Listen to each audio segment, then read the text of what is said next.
Some games are not meant to be played. 3 friends, one stormy night, and a name that should never have been spoken.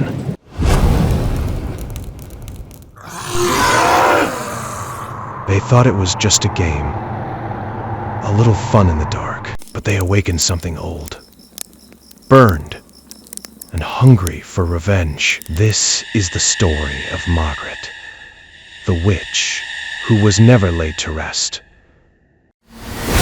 Welcome to the Witch's Circle.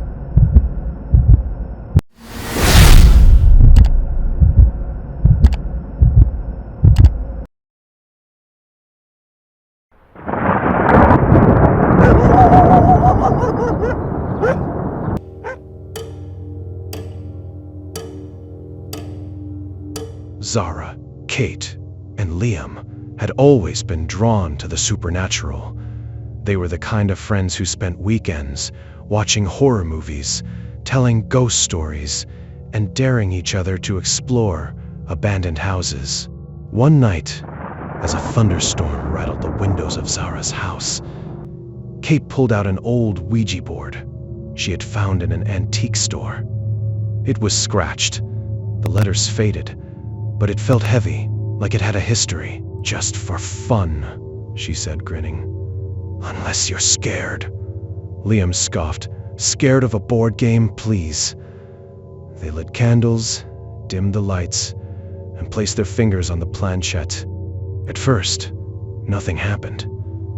The planchette barely moved, and Liam was convinced Kate was pushing it. But then, the board seemed to come alive.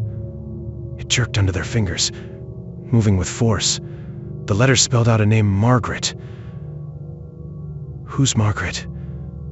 Zara whispered. The planchette moved again. Burned. Witch revenge. A gust of icy wind shot through the room, blowing out the candles. The air thickened, and the house groaned as if something old and angry had awakened. Kate's voice trembled. "Guys, I don't like this. Let's stop." They tried to move the planchette to goodbye, but it wouldn't budge. The letters kept coming. "You called me. You can't leave." From upstairs, a door creaked open. Footsteps, slow and deliberate, echoed down the hall. Zara's heart slammed against her ribs. "That's just my brother," she said, but she didn't sound sure. "He was asleep." The footsteps stopped right outside the door. A whisper snaked through the air, dry and crackling like firewood burning. "I'm here." The door burst open. The room turned freezing. Standing in the doorway was a figure, cloaked in shadows, her face pale and burned, her eyes 2 pits of flickering orange light. Liam choked on a scream.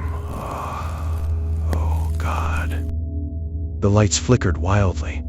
The air pulsed with something unseen, something malevolent. The figure stepped closer, her feet hovering inches above the floor. She raised a hand, blackened fingers curling, and suddenly, Zara was gone. No scream, no struggle, just gone. Kate turned to run, but the darkness swallowed her whole. One by one, they vanished, as if they had never existed at all. The only thing left was the Ouija board, its planchette sliding on its own. One final message appeared: "You will join me soon." Days passed. Zara's house remained eerily quiet. Her parents reported the 3 teens as missing, but no clues were found. Only the Ouija board lying in the center of Zara's bedroom, untouched, yet stained with ash. Detective Helen Graves, a local officer with a reputation for strange cases, was assigned to the investigation. As she combed through the house, something tugged at her attention. A hidden drawer in Zara's bookshelf. Inside was a diary, worn, leather-bound, and full of entries about witch legends, local disappearances, and the name Margaret underlined in red ink. Helen flipped to the last entry. She was burned where the old oak stands. The circle was real. They say if you summon her under a storm, You join her forever. The lights flickered. The room grew cold. Determined to find answers, Helen tracked down the old oak, a twisted, blackened tree in the middle of the forest. Around it, scorched stones formed a circle, charred remnants of a forgotten ritual site. As she stepped into the ring, whispers erupted. Shapes moved in the corners of her vision, fleeting, shadowy figures. Then a voice hissed from behind her. "You shouldn't have come alone." Helen spun around. Standing within the circle were Zara, Kate, and Liam, pale, glassy-eyed, and silent. But their mouths moved in unison, whispering words she couldn't understand. Smoke began rising from the ground.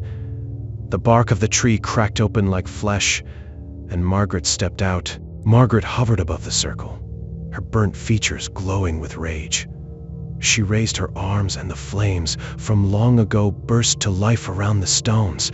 The forest screamed with the voices of the past accusers, mourners, and victims. But Helen was ready. From her coat she pulled out an old relic, a silver amulet once worn by a Salem witch who had turned against her coven. The fire recoiled at its light. Margaret shrieked. Her form wavered. "You were wronged," Helen shouted, stepping forward. "But this isn't justice, this is damnation." The spirits of Zara, Kate, and Liam began to cry out, their faces flickering with pain. For a moment Margaret hesitated. The Ouija board back at Zara's house caught fire, its last message seared into the wood. "The circle is never broken." And just like that, Helen vanished too. In a dark void, Helen stood alone. No forest, no sky, just shadows stretching infinitely. A faint light flickered ahead, a single candle. Beneath it, a young girl sat cross-legged, weeping. Her skin was pale and cracked like burned porcelain. "Margaret?" Helen whispered. The girl nodded, but her voice was small, broken. "They lied. They said I was evil. They burned me alive for knowing the stars, for healing the sick." Helen knelt beside her. "You don't have to keep doing this," she said gently. "Let them go. Let yourself go." But Helen threw the amulet into the flames. Light exploded outward, pure and blinding. Suddenly, Zara, Kate, Liam, and Helen awoke. They were in the forest next to the blackened oak, but the sky was calm, and the stones in the circle were cracked, powerless. The Ouija board was gone. Margaret was gone.